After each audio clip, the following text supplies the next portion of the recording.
الحمد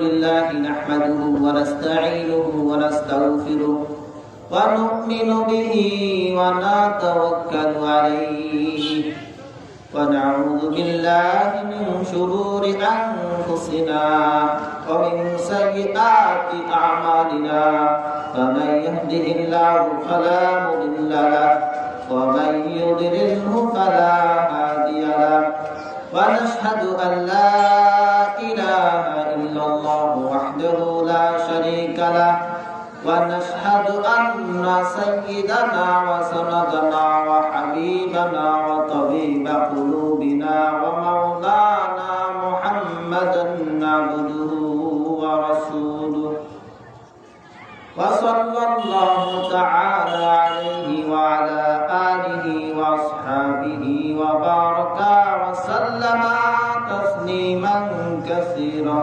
كثيرا أما بعد فأعوذ بالله من الشيطان الرجيم بسم الله الرحمن الرحيم يا أيها الذين آمنوا ادخلوا في السلم كافة ولا تتبعوا خطوات الشيطان إنه لكم عدو مبين وقال رسول الله صلى الله عليه وسلم من أحب سنتي فقد أحبني ومن أحبني كان معي في الجنة أو كما قال عليه الصلاة والسلام সম্মানিত গন্ধগ্রামবাসী, আল্লাহ তাআলার অশেষ মেহেরবানি ও দয়ায় এক মহতী তাফসীরুল কোরআন মাহফিলের আয়োজন করা হয়েছে। এই জন্য আমরা অন্তরের অন্তরস্থল থেকে কালিমাতুশ শুকর আদায় করি আলহামদুলিল্লাহ। আমি কোন প্রকার ভূমিকা ছাড়াই শুরু করতে যাচ্ছি। আল্লাহ তাআলা সূরা বাকারার 208 নম্বর আয়াতের মধ্যে আল্লাহ তাআলা বলেন, ইয়া আইয়ুহাল্লাযীনা আমানু দুখুলু ফিস সিলমি কাফা। ও দ্য বিলিভার্স, উদখুলু, এন্টার ইনটু ইসলাম কমপ্লিটলি। হে ঈমানদাররা, তোমরা ইসলামের মধ্যে পরিপূর্ণভাবে প্রবেশ করো। ولا تتبعوا خطوات الشيطان and don't follow the footsteps of shaitan এবং তোমরা শয়তানের পদাঙ্ক অনুসরণ করো না। আল্লাহ তাআলা আমাদেরকে শয়তান ইবলিস থেকে আমাদেরকে সতর্ক করে আগেই দিয়েছেন। এরপর আল্লাহ তাআলা বলেন, ইন্নাহু লাকুম আদুউম মুবিন। বলেন আল্লাহু আকবার। এরপর আল্লাহ বলেন, indeed surely the shaitan is your open enemy. অবশ্যই শয়তান হলো তোমাদের জন্য প্রকাশ্য শত্রু। তাহলে বোঝা গেল শয়তান আমাদের প্রকাশ্য শত্রু না অপ্রকাশ্য শত্রু? প্রকাশ্য শত্রু, ঠিক কিনা? আল্লাহ রাসূল সাল্লাল্লাহু আলাইহি ওয়াসাল্লাম বলেছেন, মান আহাব্বা সুন্নতি ফাকাদ আহাব্বানি। Who loves my sunnah, যে ব্যক্তি আমার সুন্নাতকে মহব্বত করবে, ফাকাদ আহাব্বানি, he loves me, সে কেমন যেন আমাকেই মহব্বত করলো। ওয়া মান আহাব্বানি কানা মাই feel Jannah, and who loves me he will with me in paradise. আর যে ব্যক্তি আমাকে মহব্বত করবে, বিশ্বনবী সাল্লাল্লাহু আলাইহি ওয়াসাল্লাম ফরমান, সে আমার সাথে জান্নাতে থাকবে। বলেন সুবহানাল্লাহ। নবীর মহব্বত হতে হলে নবীর সুন্নতকে আঁকড়ে ধরতে হবে, ঠিক কিনা? নবীর সুন্নতের আমল করতে হবে। কারণ জানা নাই কখন কার মৃত্যুর ডাক এসে যায়।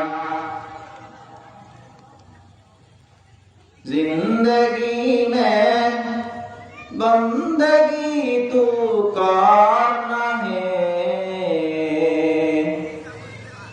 जिंदगी में बंदगी तू करना है, जिंदगी में बंदगी शर्मिंदा है, जिंदगी में बंदगी शर्मिंदा है। दुनिया में हूँ कर दुनिया का तलबगार ना हो, दुनिया में हूँ कर दुनिया का तलबगार ना हो, बाजार से गुजार हो खरीदार ना हो। ये दुनिया एक मिस्ले कागज फूल है, ये दुनिया एक मिस्ले कागज फूल है। कवि বলতেছেন এই দুনিয়াটা হলো একটা কাগজের ফুলের মতো। মানুষের সামনে এই দুনিয়া অনেক চাকচিক্যময় মনে হয়, আসলে এই দুনিয়া চাকচিক্য এটা আমাদের চোখের ধাঁধা, ঠিক কিনা? এই চোখের ধাঁধা, চোখের পর্দা খুলে যাবে যখন আপনি আমি কবরে চলে যাব।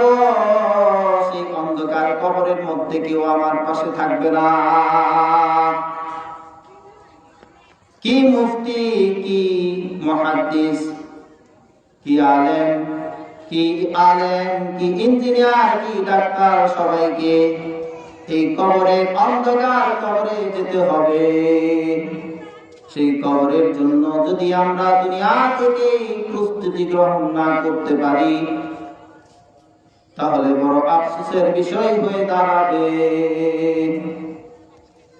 আল্লাহর হাবিব সাল্লাল্লাহু আলাইহি সাল্লাম বলেছেন, আল কবরু রাওযাতুম মিন রিয়াদিল জান্নাহ আও হুফরাতুম মিন হুফারিন নার।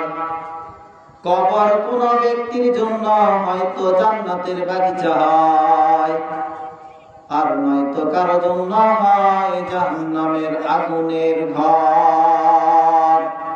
আল্লাহ তাআলা আমাদেরকে কবরের জন্য যথাযথ প্রস্তুতি গ্রহণ করার তৌফিক দান করেন। দুনিয়াতে দেখা যায় মানুষ ঢাকাতে যদি সফর করতে যায়, চিটাগাং অথবা বিদেশে সফর করতে যায়, তার 1 মাস আগে থেকে প্ল্যান প্রোগ্রাম করে কোথায় থাকবে, কতদিন থাকবে, কি খাবে, কি কাপড় নিয়ে যাবে, সমস্ত কিছুর ব্যবস্থাপনা আগেই প্ল্যান প্রোগ্রাম করে রাখে, ঠিক কিনা? তাহলে যেখানে কোটি কোটি বছর আমাকে থাকতে হবে সেই অন্ধকার কবরের জগতে আপনি আমি কতটুকু প্রস্তুতি গ্রহণ করতে পেরেছি? তো কবরের প্রস্তুতি গ্রহণ করতে হবে। অনেক ওয়াজ শুনেছি জীবনে, আগামীতেও শুনবেন, কিন্তু যতটুকু শুনছেন, যতটুকু জানেন, এর উপরে যদি আমল করতে পারেন, that's enough for you, তাহলে এটাই আপনার জন্য যথেষ্ট। যাই হোক, আল্লাহ তাআলা আমাদেরকে এই সমস্ত বিষয় বোঝার, সহিভাবে আমল করার তৌফিক দান করেন। ওয়া আখিরু দাওয়ানা আলহামদুলিল্লাহি রাব্বিল আলামিন।